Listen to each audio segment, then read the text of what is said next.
Bismillahirrahmanirrahim. Assalamualaikum warahmatullahi wabarakatuh. Alhamdulillahi rabbil alamin. Wal aqibatu lil muttaqin wala udwana illa 'alal zalimin. Wassalatu wassalamu ala asyrafil anbiya wal mursalin Sayyidina Muhammadin wa ala alihi wa sahbihi wa man tabi'ahum bi ihsanin ila yaumiddin. Faqala ta'ala ya ayyuhalladzina amanu taqullaha haqqa tuqatih wa la tamutunna illa wa antum muslimun amma ba'du.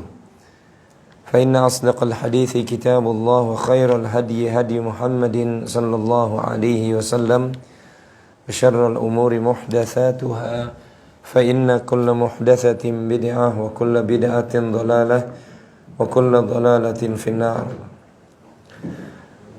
Jamaah salat zuhur Masjid Al-Hakam yang dimuliakan Allah Subhanahu wa taala.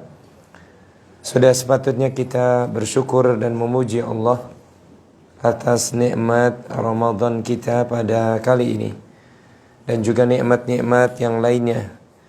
Di kesempatan Ramadan yang mulia ini kita masih diberikan kesempatan oleh Allah ibadah salat berjamaah, tilawatil Quran, ibadah puasanya, sedekah-sedekahnya dan ibadah-ibadah yang lainnya. Mudah-mudahan Allah senantiasa menerima amal ibadah Ramadan kita sampai Allah pertemukan kita di 10 hari terakhir di bulan Ramadan dalam keadaan sehat walafiat. Allahumma amin. Jamaah yang dimuliakan oleh Allah, kajian kita pada siang hari ini kita ingin mengamalkan salah satu fikih puasa di dalam ayat 183 sampai 187, di mana di ayat 185-nya Allah Ta'ala berfirman, Syahrul Ramadan alladzi unzila fihi al-Quran. Bulan Ramadan itu bulan diturunkannya Al-Quran. Kalau Al-Quran diturunkan di bulan Ramadan, maka sudah menjadi kewajiban bagi kita mentadabburi ayat-ayat Al-Quran. Maka ada satu surat yang kita ingin bahas di kesempatan yang singkat ini, yaitu tafsir berkaitan dengan surat Al-Masad atau Al-Lahab. Ini salah satu surat yang ada di rangkaian juz 30. Yang mungkin di antara kita insyaallah tidak ada yang tidak hafal. Semuanya hafal surat Al-Lahab atau surat Al-Masad ini.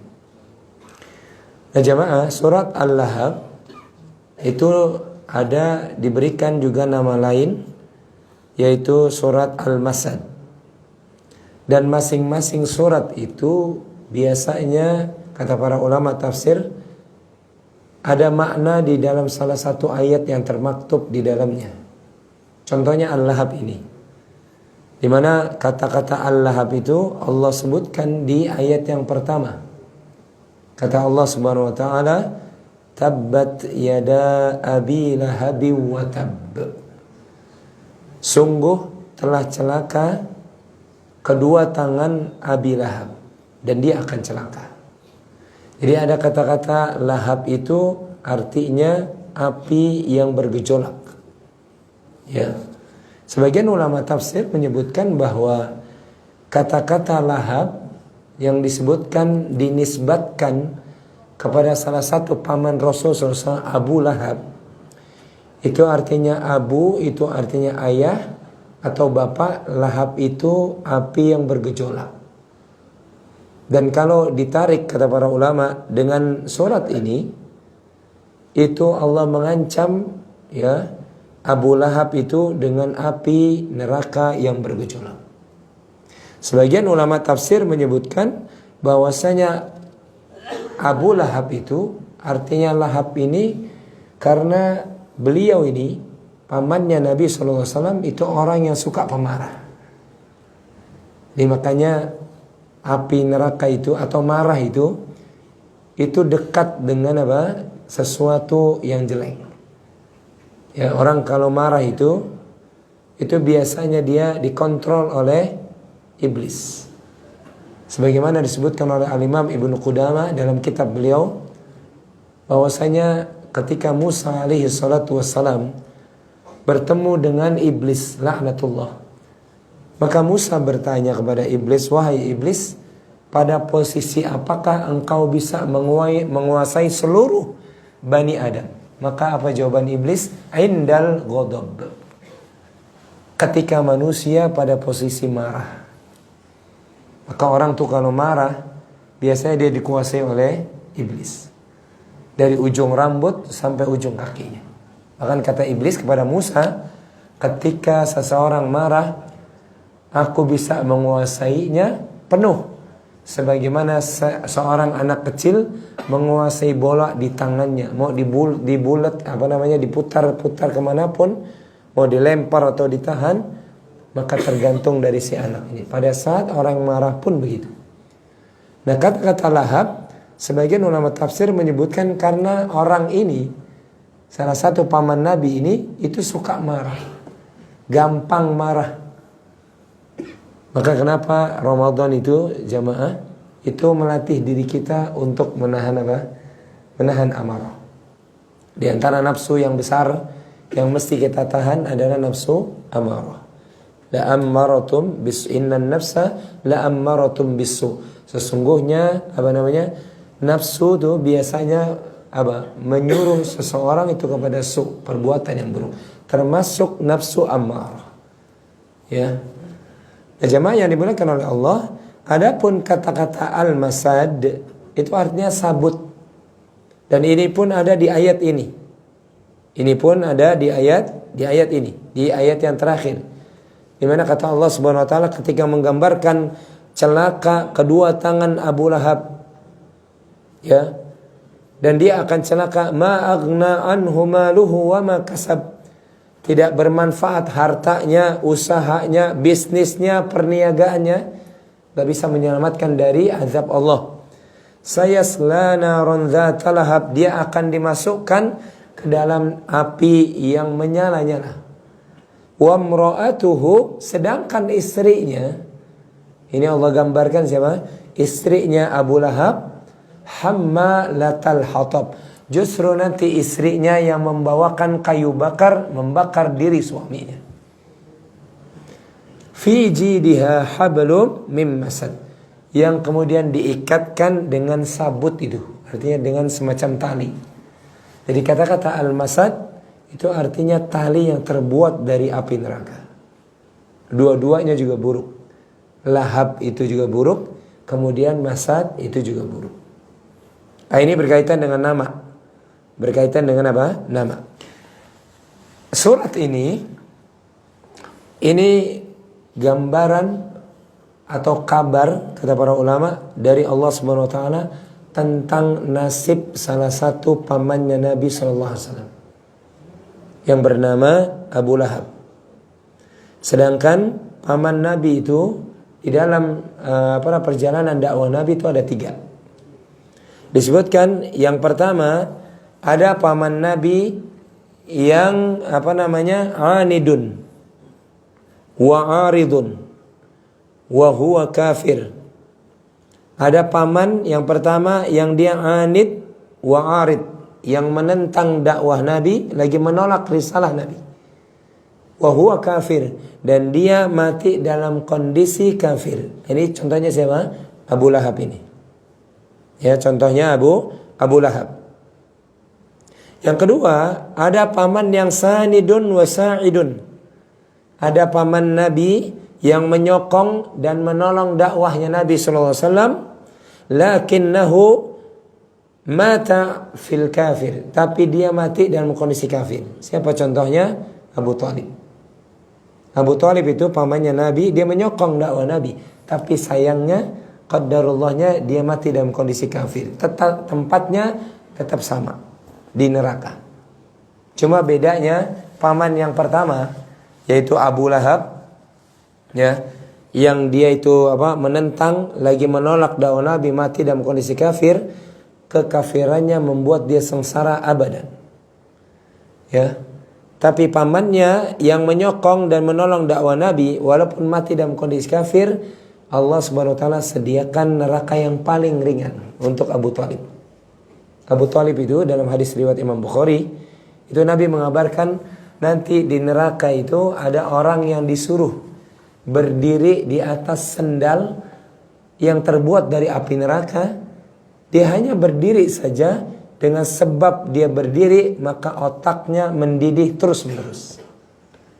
Dan sepakat para ulama yang dimaksudkan siksaan yang paling ringan tersebut orang yang memakai sendal dari api neraka yang dengan sebabnya otaknya mendidih adalah Abu Thalib. Itu siksaan yang paling ringan. Bagaimana dengan siksaan yang paling apa? Yang paling berat? Maka diantara doa yang dianjurkan kita bulan Ramadan, kita membaca doa Allahumma inni as'aluka jannah wa a'udzubika minan nar. Ya, Allahumma inni as'aluka jannah, ya Allah aku mohon kepadamu syurga. Wa a'udzubika min sakhatika wan nar, dan aku mohon kepadamu dari apa? Kecelakaan dari api neraka, kemurkaan Allah yang dari api neraka. Kemudian paman yang ketiga yaitu yang amana bih wa jahada ma'hu wa aslama lillahi rabbil alamin. Paman yang ketiga dari paman-paman Nabi adalah paman yang beriman dengan Nabi, menerima risalah Nabi, bahkan dia tunduk kepada Allah Rabbul Alamin. Siapa paman ini? Contohnya siapa? Hamzah. Siapa lagi? Paman yang beriman, yang mati dalam kondisi beriman. Siapa lagi? Abbas, ya. Abbas bin Abdul Muthalib. Walaupun beliau masuk Islamnya ketika Fathu Mekah di akhir-akhir menjelang wafatnya Nabi, tapi Abbas bin Abdul Muthalib itu masuk Islam dan keislamannya itu bagus. Nah, di antara paman yang diancam oleh neraka itu adalah Abu Lahab. Allah Subhanahu wa taala berfirman, "Tabbat yada Abi Lahab wa tab." Celaka kedua tangan Abu Lahab. Karena Abu Lahab ini jemaah, itu kata para ulama, itu kerjaannya dengan kedua tangannya selalu nyusahin ponakannya. Di mana Nabi SAW berjalan, kedua tangan itu menyiapkan pohon-pohon yang berduri diletakkan di mana Nabi lewat, sehingga membuat susah Nabi. Jadi kerjaannya nih paman itu saking bencinya sama ponakan, karena dirasa ponakannya itu mencela Tuhan-Tuhannya, padahal Nabi mendakwakan dakwah tauhid. Kedua tangannya ini selalu menghalangi dakwah Nabi SAW. Bahkan kedua tangannya ini disebut oleh para ulama suka memerintahkan istrinya, bahkan kedua tangannya termasuk menimpuki Nabi SAW. Ketika Nabi lewat ditimpuki dengan batu, tapi Nabi sabar. Bahkan Ummu Jamil, istrinya Abu Lahab ini, itu kalau Nabi lewat bukan sekedar menimpuki, tapi meludahi ponakannya dengan ludahnya. Tapi Nabi kemudian usap, kemudian Nabi berjalan menuju Ka'bah. Begitu seterusnya dilakukan. Oleh karena itu Allah katakan celaka kedua tangan Abu Lahab, dan dia akan celaka. Sebagian ulama menyebutkan ayat yang pertama ini turun berkaitan dengan apa yang dilakukan oleh Rasul SAW, ya. Dan ayat tabbat yada Abi Lahab wa tab ini sebagai raddun ala Abi Lahab, sebagai penolakan atas sikap Abu Lahab yang ketika Nabi mengumpulkan manusia, ya ma'syara Quraisy, wahai orang-orang kafir Quraisy. Nabi panggil tuh dari bukit. Maka berkumpul orang-orang kafir Quraisy, ingin mendengarkan apa yang ingin disampaikan oleh Al-Amin. Karena Nabi sebelum diutus menjadi Rasul itu terkenal sebagai orang yang dipercaya, nggak pernah berdusta, amanah. Kalau dititipi sesuatu pasti dijalankan oleh Nabi. Maka ketika Nabi panggil, ya ma'syara Quraisy, wahai orang-orang kafir Quraisy, mereka berkumpul tuh. Kemudian Nabi SAW dalam riwayat Imam Bukhari mengatakan percayakah kalian kalau sore hari ini aku katakan kepada kalian akan datang dari sebelah bukit sana pasukan yang akan apa? Menghanguskan kota Mekah. Maka mereka menjawab langsung apa? Kami percaya. Karena kami tidak pernah dapati engkau berdusta. Wahai kafir Quraisy, ya. Wahai ma'syar Quraisy, wahai orang-orang kafir Quraisy, percayakah kalian kalau aku sebutkan dari bukit sebelah sana lagi ada pasukan lain yang akan datang ke kota Mekah menghancurkan kalian? Maka mereka mengatakan kami percaya. Ya. Maka kemudian Nabi SAW mengajak mereka dengan mengatakan, wahai orang-orang kafir Quraisy, aku diutus oleh Allah untuk mengajak kalian mengucapkan kalimat la ilaha illallah. Nah, ketika Nabi SAW mengucapkan ini, maka Abu Lahab yang hadir mengucapkan apa? Tabban laka, celaka engkau wahai Muhammad. Maka turun ayat ini. Ya, ketika Abu Lahab mengatakan celaka engkau, alihada jama'tana, hanya untuk sekedar kalimat ini engkau kumpulkan kami. Maka Allah turunkan ayatnya, tabbat yada abi lahab wa tab. Yang celaka itu justru dia, bukan Muhammad sallallahu alaihi wasallam. Ini ayat sekali lagi mengisahkan tentang apa? Dakwahnya Nabi alaihi salatu wasallam. Itu ketika Abu Lahab mengatakan bubar semuanya. Ya. Maka kata mereka itu, apa hanya untuk satu Tuhan kali engkau ajak kami wahai Muhammad? Tuhan itu menurut mereka enggak harus satu. Ya. Tapi boleh banyak. Maka Rasulullah SAW bersabar. Rasulullah bersabar. Jadi ini di ayat yang pertama Allah Subhanahu wa taala telah mengisahkan tentang apa? Kerugian yang akan diderita oleh yang namanya Abu Lahab. Bahkan maaf, kecelakaannya itu bukan sekedar di dunia. Kecelakaannya justru apa? Itu sampai dibawa di dalam api neraka. Sampai kemudian Allah Subhanahu wa taala mengatakan ma aghna anhu maluhu wa ma kasab. Saking celakanya ini Abu Lahab, ma aghna, tidak bermanfaat. Apanya itu yang tidak bermanfaat? Hartanya dia. Jadi Abu Lahab itu jamaah, itu orang yang kaya. Nggak mungkin jadi pemimpin Mekah itu kalau nggak kaya. Ya, rata-rata orang yang jadi pemimpin biasanya apa? Punya kekayaan, punya kedudukan, punya istilahnya punya koneksi. Itu orang kaya. Dan Abu Lahab itu salah satu petinggi Mekah di antara Abu Sufyan, kemudian Umayyah bin Khalaf dan petinggi-petinggi yang lainnya. Maka kata Allah Subhanahu wa taala, hartanya Abu Lahab ma aghna, tidak bermanfaat, dia tidak bisa menyelamatkan dari murkanya Allah. Oleh karena itu kata para ulama, ya, ayat ini memberikan pelajaran kepada kita, sesombong apapun seseorang dengan harta, kalau dia tidak tunduk kepada Allah, hartanya itu tidak bermanfaat. Sebanyak apapun harta. Makanya orang-orang kafir itu nanti mereka akan mencoba menebus siksaan mereka dengan harta sepenuh bumi. Tapi apakah berhasil? Enggak berhasil. Walaupun bumi itu penuh dengan emas, mereka tukar dengan siksaan yang mereka alami, itu mereka tidak akan mungkin bisa mendapatkannya. Maka kita tuh jangan sampai lupa bahwasanya harta kita itu nggak bakalan bisa menolong kita. Yauma la yanfa'u malun wala banun illa man atallaha biqalbin salim. Hari di mana la yanfa'u mal, tidak bermanfaat harta kita. Apa yang kita banggakan dari harta kita? Enggak ada.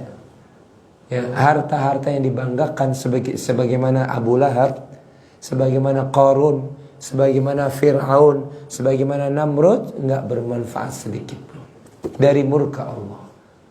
Bagaimana tidak kayanya Qarun, tapi dia tetap masuk neraka. Bagaimana tidak berkuasanya Fir'aun dengan hartanya, tapi dia tetap masuk neraka. Bagaimana berkuasanya Abu Lahab, tapi dia tetap masuk neraka. Coba lihat, harusnya kita mengambil pelajaran. Lebih mulia mana ketika di dunia antara Abu Lahab dengan Bilal bin Rabah. Tentu orang akan mengatakan Abu Lahab. Tapi lebih berbahagia mana dia? Nanti di akhirat antara Bilal dengan Abu Lahab, pasti orang akan mengatakan Bilal bin Rabah.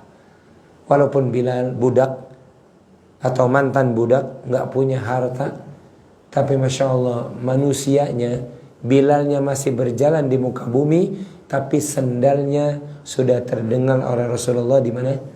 Di neraka. Di surga.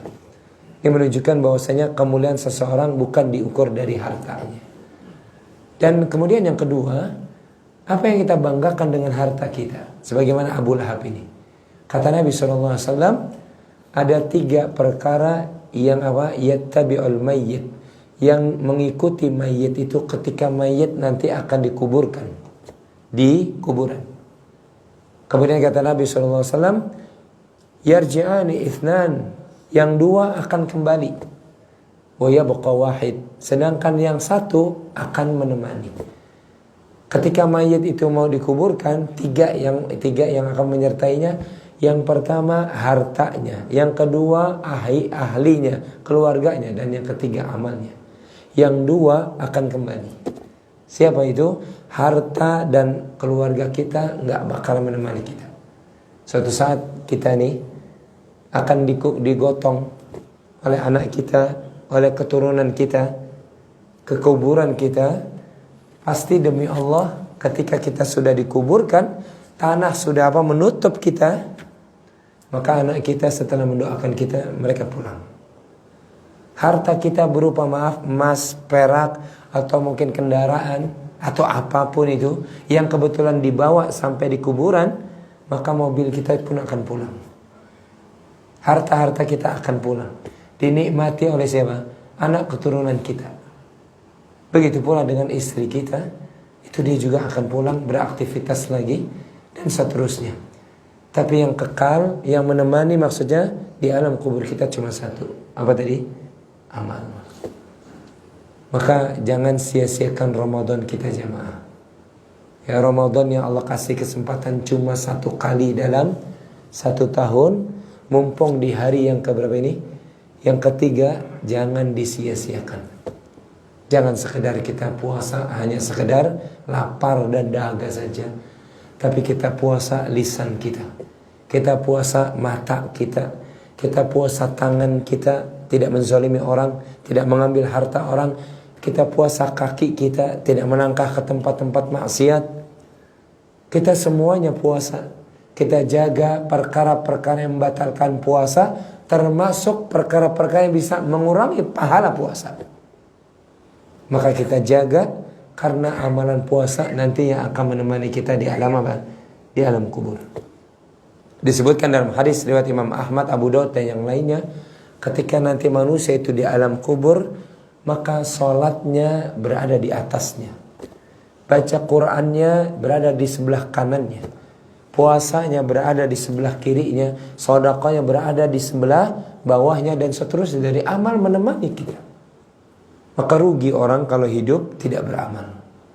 Rugi orang kalau kemudian hidup, kemudian dia bermaksiat, kafir kepada Allah Subhanahu wa ta'ala. Sama seperti Abu Lahab. Harta yang banyak nggak bermanfaat sedikit pun. Bahkan apa? Ma aghna anhu maluhu wa ma kasab.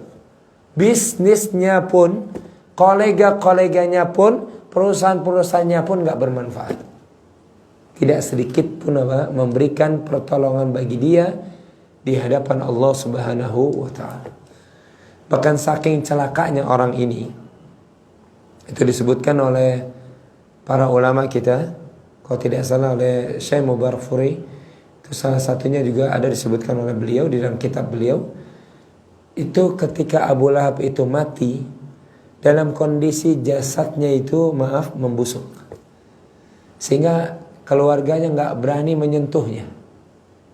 Bahkan ketika dia itu dikuburkan, gak ada satupun yang berani membopongnya, karena saking busuknya ini mayat.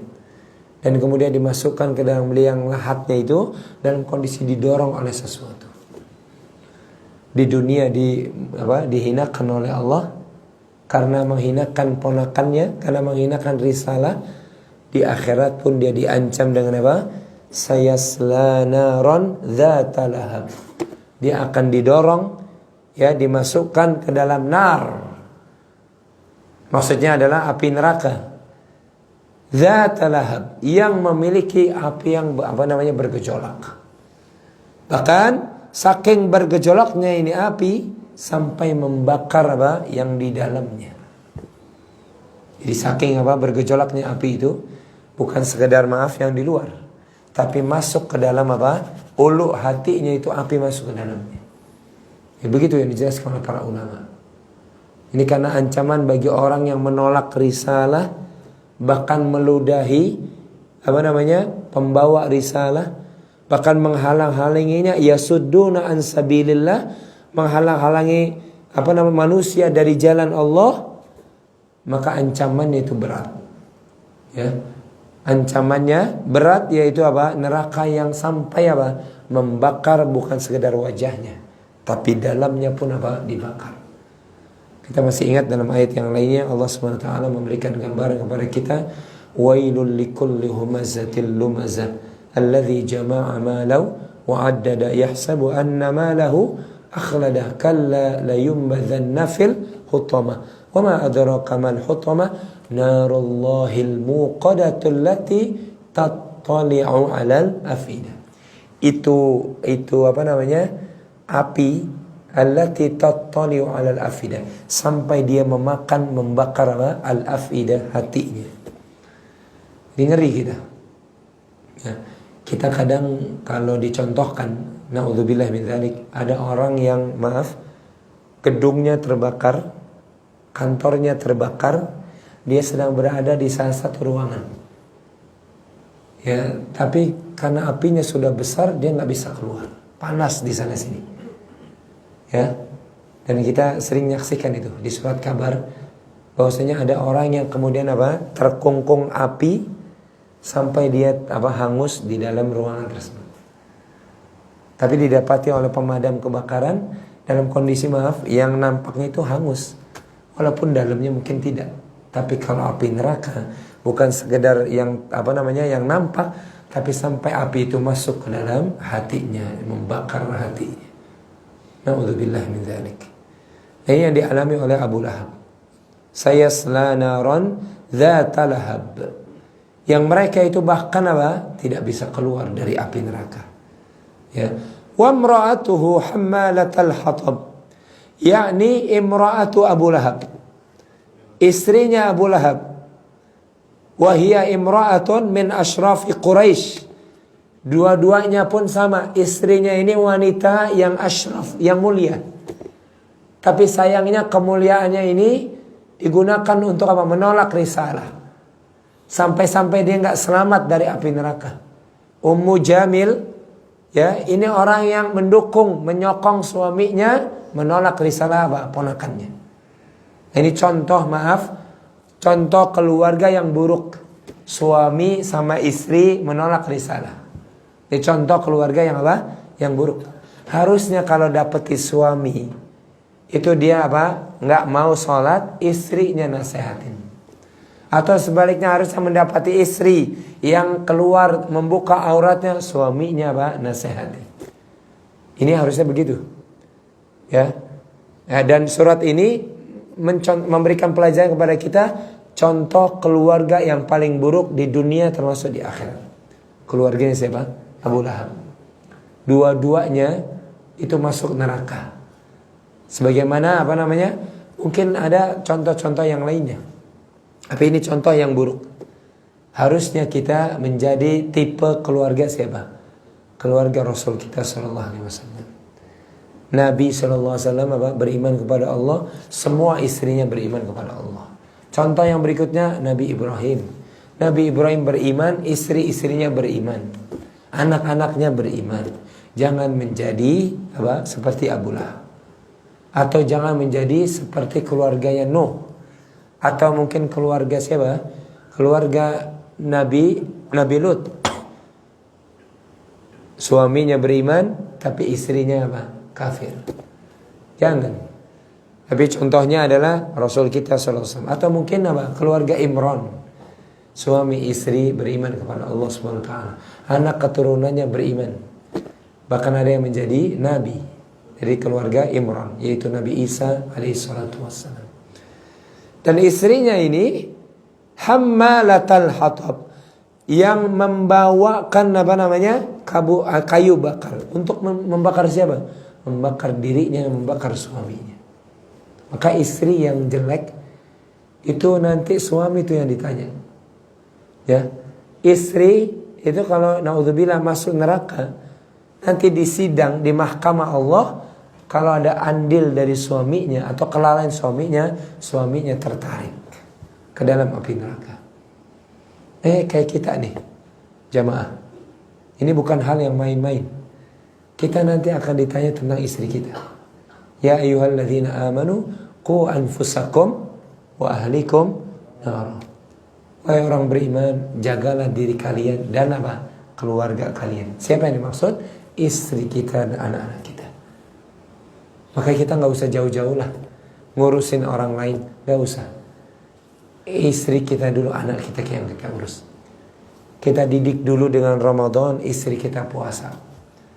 Kalaupun dia lagi tidak puasa karena datang tamunya, kita didik istri kita menjadi orang yang menyiapkan yang berbuka, atau membantu orang-orang yang sedang berbuka, atau banyak bersedekah, atau tetap membaca Al-Quran. Kita didik itu selama Ramadan dengan didikan Islam. Begitu pula anak kita didik dengan puasa, sholat ditegakkan. Istri kita juga sama. Sebab nanti ketika istri itu masuk surga, suaminya punya kelemahan, maka suaminya tertarik juga lewat kesolehan dari istrinya. Jadi dua-duanya itu dijaga. Yang punya istri, jaga istri kita. Kalau keluar, jangan lupa dia menutup aurat. Jaga istri kita, kalau berkata yang baik-baik, bertetangga dengan yang baik, berteman dengan yang baik, dan seterusnya. Sebab ini contoh Ummu Zamil, itu dia contoh istri yang buruk di hadapan suaminya. Kemudian kata Allah, fi jidiha hablum mim masad. Ya, yang kemudian kayu tadi yang dibawa oleh Ummu Jamil itu kemudian diikatkan, dipalangkan, diikat dengan sabut untuk membakar siapa? Suaminya. Allah musta'an. Maka inilah jamaah yang dimulakan oleh Allah, kisah suami istri yang terburuk di mata Allah. Kalau kemudian ada pertanyaan, ketika ayat ini turun Ustaz, itu Abu Lahab masih hidup, kan gitu ya?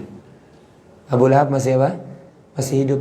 Bahkan ayat ini kata para ulama dianjurkan dibaca oleh kaum muslimin di ibadah salat mereka. Ya, tidak ada satupun dalil yang menyuruh karena ayat ini menunjukkan kecelakaan buat suami istri yang jelek, maka jangan dibaca, itu nggak ada. Tetap dibaca. Sebagai bentuk pengingatan bagi kita ketika kita baca, yang kita sedang baca ini ada contoh yang buruk yang mesti kita jauhi, yaitu Abu Lahab dan Ummu Jamil. Kemudian tadi pertanyaan, ketika ayat ini turun, tabbat yada Abi Lahab wa tab, sampai dengan ayat yang terakhir, itu Abu Lahab masih hidup. Gimana Ustaz? Apakah memang kemudian takdir Allah Subhanahu wa taala telah tetap buat dia? Maka dijawab oleh sebagian ulama, iya.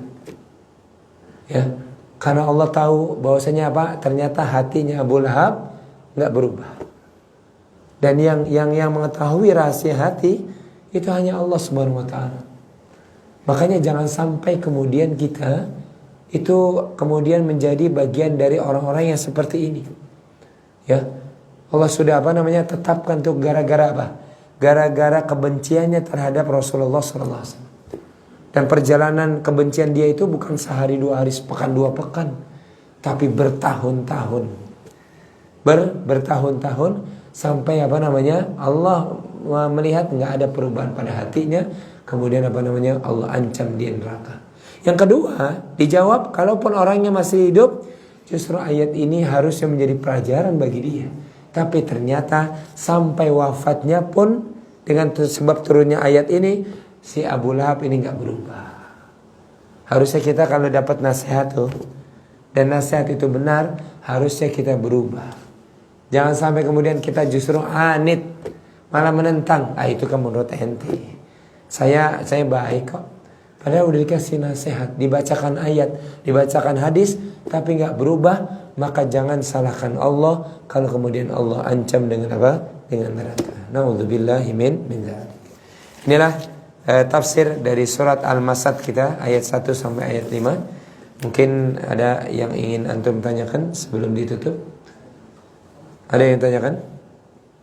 Dari Bapak Ibu sekalian?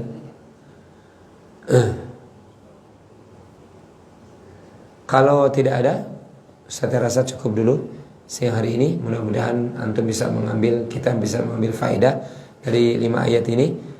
Ya, salah satu faedahnya, jangan sampai kita menjadi orang-orang yang bangga dengan harta, tapi kemudian kita tidak beriman kepada Allah. Kemudian yang kedua, jangan sampai kita menjadi rumah tangga yang paling buruk sebagaimana rumah tangganya Abu Lahab. Kemudian yang ketiga, urusan hati itu adalah urusan Allah. Maka bermohonlah kepada Allah agar kita ditetapkan di atas hidayah dengan doa ya muqallibal qulub tsabbit qalbi ala dinik, wa ya musarrifal qulub sarrif qulubana ala ta'atik. Wahai zat yang membolak-balikan hati, tetapkan hati hamba di atas agamamu, dan juga tetapkan hamba di atas ketaatan kepadamu.